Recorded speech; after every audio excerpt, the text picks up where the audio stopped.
今日咧4月6號星期一，就係呢一個復活節假期最後一日啦。咁咧今日特登嚟到呢度咧，即係叫 Gary Point 櫻花公園喺呢度，就其實喺邊度咧？喺列治文嘅最西邊、西南面最篤嘅地方。咁呢度咧就最出名咧就係好多櫻花樹嘅。咁咧我哋今日咧而家呢個時間咧，你見到啲陽光咧係斜斜地咁樣曬落嚟咧，因為而家咧只係8點幾嘅啫。我哋今日咧好早就出發啦。咁啊，點樣嚟到呢度咧？就係沿住Arthur Lane啦，Arthur Lane橋喺邊度咧？就係去機場，溫哥華去機場嗰條橋啦。過咗橋之後咧，就一路往南行，先去咗 Westminster Highway 啦，然後一路往南行，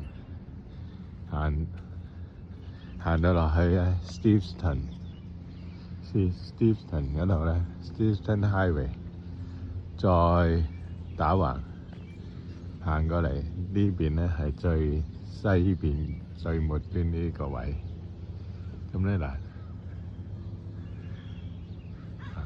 一路望出去，全部都係櫻花嚟嘅。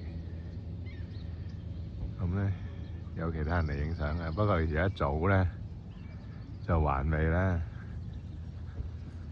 咁佢特登咧整一條路仔喺呢度，就俾你欣賞嘅。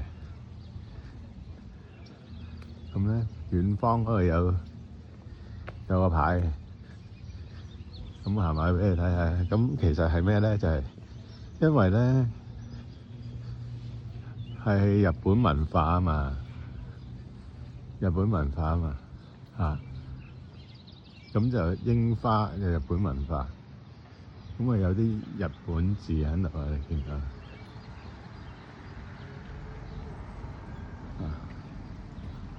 呢架度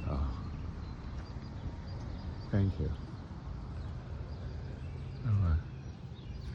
咁呢邊咧，咁咧仲有呢度除咗櫻花之外咧，就有呢啲屋，都有啲特色嘅，咁啊掛晒啲加拿大國旗喺度。